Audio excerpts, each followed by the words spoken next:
Hi everyone, Hungry Reader here, sitting in the back seat being bored while Mom runs her errands. You know how that is, right?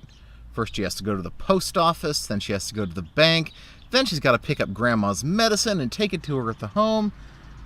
Meanwhile, I'm just sitting here having absolutely no fun, but she did say that if I was good and didn't come in to bother her, we might go to McDonald's afterward. But it's so hard to wait in the car, isn't it? I mean, my Game Boy's all out of batteries, and she took her phone. I can't play Angry Birds or anything, and you know what? At least there's coloring books.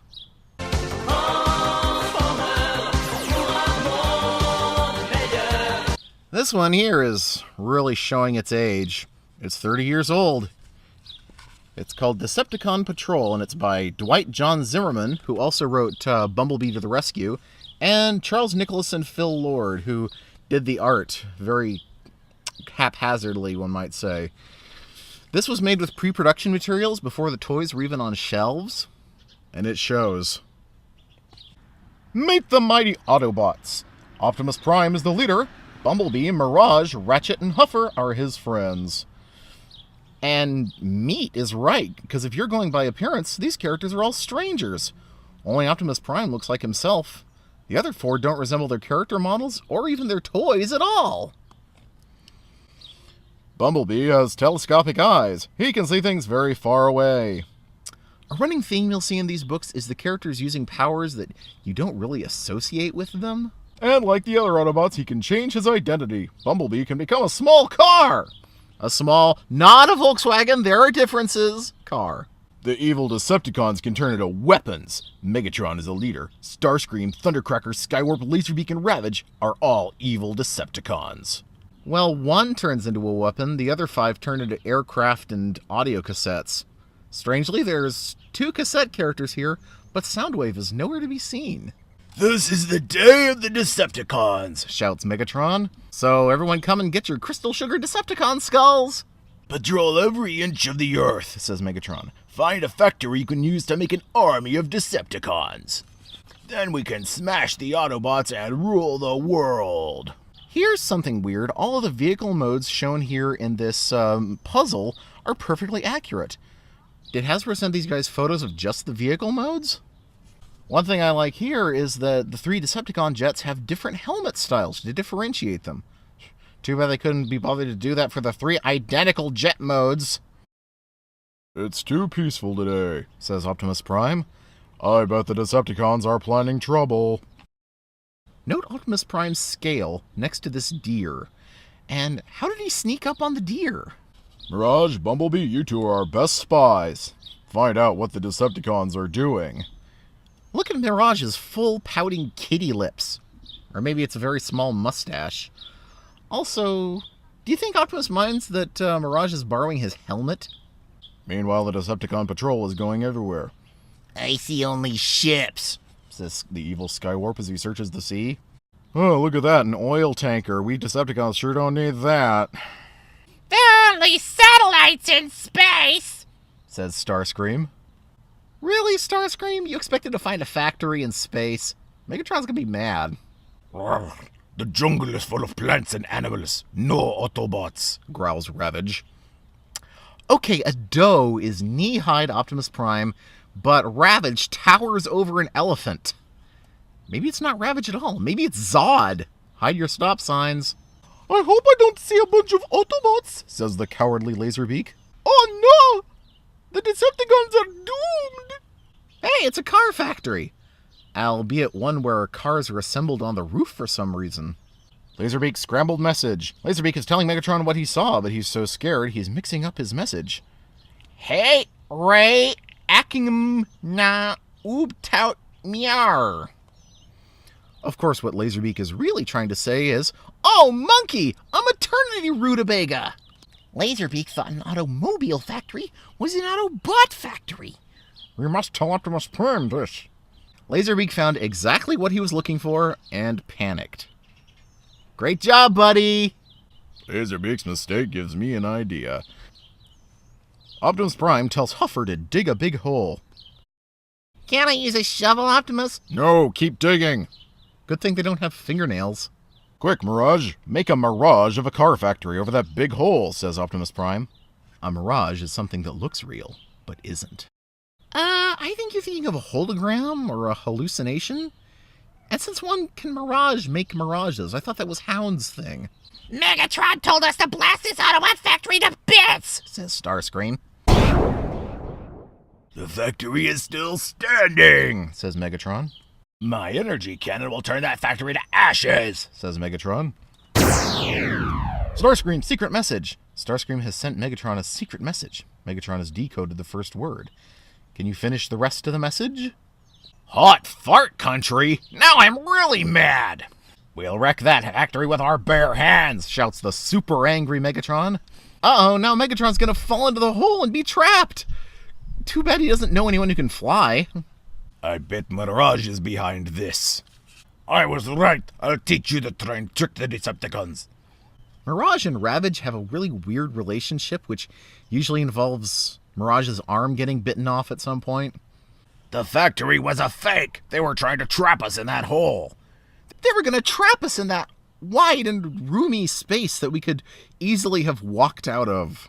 Ratchet to the rescue! Ratchet must race through the maze and miss all the dangers so he can fix Mirage fast. Yep, sure enough, Ravage bit Mirage's arm off. They have some weird little rituals, don't they? This electrified net will short your secrets and stop you cold, Laserbeak. Like, yeah, with the electric nets. They love using those in the coloring books for some reason. No one can escape my grip, says Huffer. Don't crush us, say Starscream and Thundercracker. We surrender. Huffer is the most peculiar character in this book. He's got Cliffjumper's helmet, Soundwave's body, he's got super strength that he almost never shows in any other medium, except that one time when he hefted a mammoth over his head. And he's missing his big orange square bonnet. And this is especially out of character for him. Huffer, why in the world would you hide words? I'm putting you two into orbit, says Optimus Prime. That will keep you out of trouble. Oh no, they're out in space where there's only satellites! If only Starscream could get back from there somehow. You'll pay for this, Optimus Prime, says Megatron. We'll be ready, Megatron. We'll protect the doe and elephant who live on this planet, no matter what.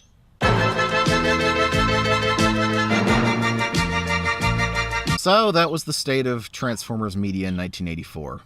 What about 1986? By that time, there had been 2 successful years of cartoons, 2 successful years of comics, and of course Transformers the movie, but the ancillary media was still doing its own thing.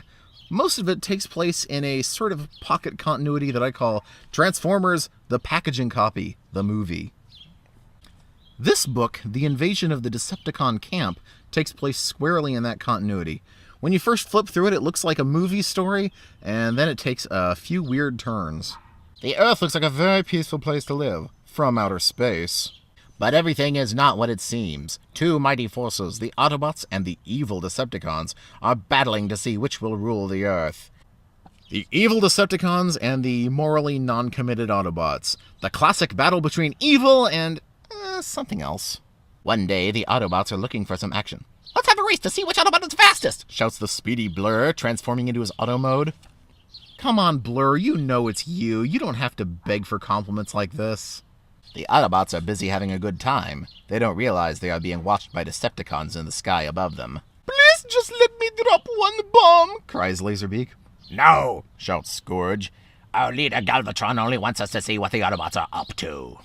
Here's where the book really falls out of movie continuity irreparably. See, in the movie, we see a dead Bombshell and 5 other Decepticons being converted into new characters, including Scourge, shown here.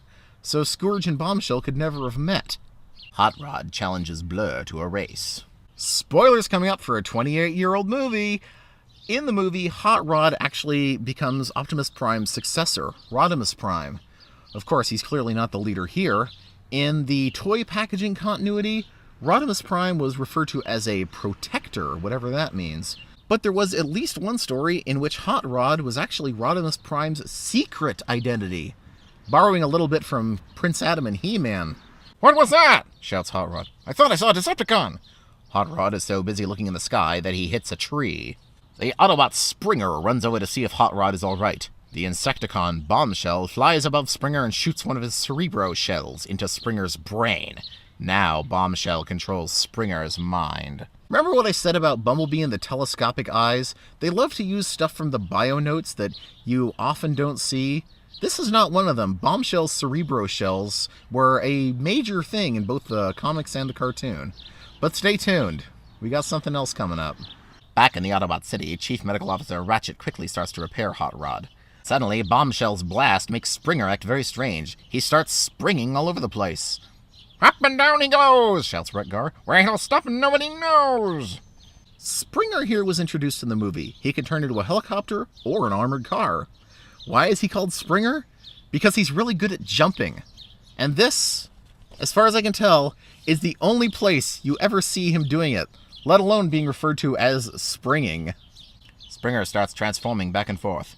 This behavior is most peculiar, states the scientist Perceptor. What's wrong with you? Asks Ratchet. I wasn't being clever with that static sound effect. It actually has it in the book. Static, static, static, head, static, static, static, ache. Nice little robotic touch there, although if you're an early reader, it could come across as a little stilted. Springer begins shooting up the Autobot City. This is definitely not like Springer, shouts Ultra Magnus. Everyone run for cover! Ultra Magnus realizes this is the work of the evil Decepticon Bombshell. He orders the Autobots to capture Bombshell. For fast relief, blast the Decepticon, says Retgar. One of the best things about this comic book is that Retgar is in it. Retgar is one of my favorite characters because, much like my entire generation, he only speaks in TV quotes. The Decepticon Camp. That is one extremely high-end Airstream trailer. Bombshell boasts of how he now controls Springer's mind.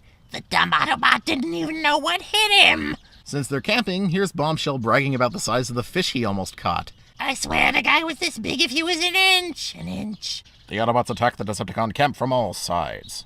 Sunstreaker stands and fights. Come on down and do your worst. I'm ready for you.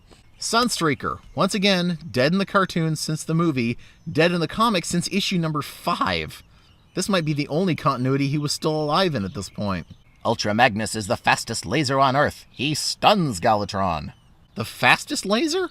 What, does it go over 186,000 miles per second?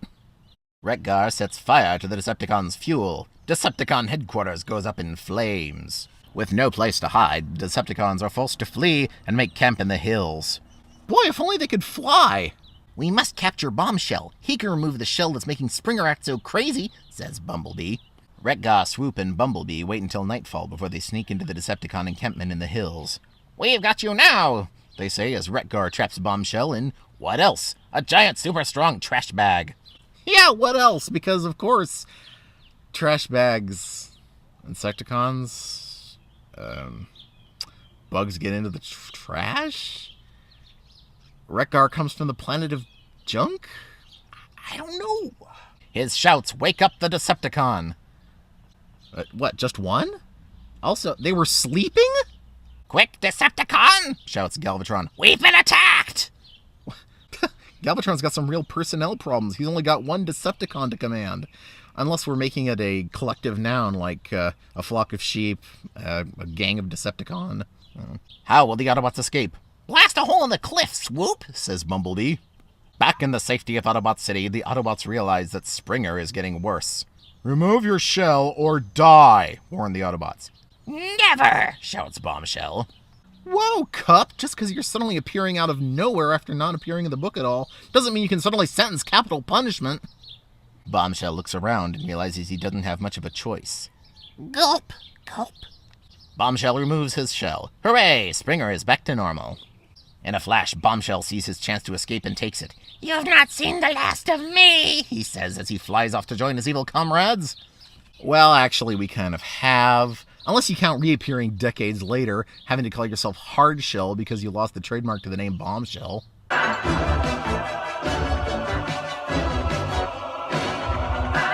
Okay, that was so confusing, I need to make some editorials right now. First of all, you cannot have Hot Rod and Ultra Magnus and Galvatron.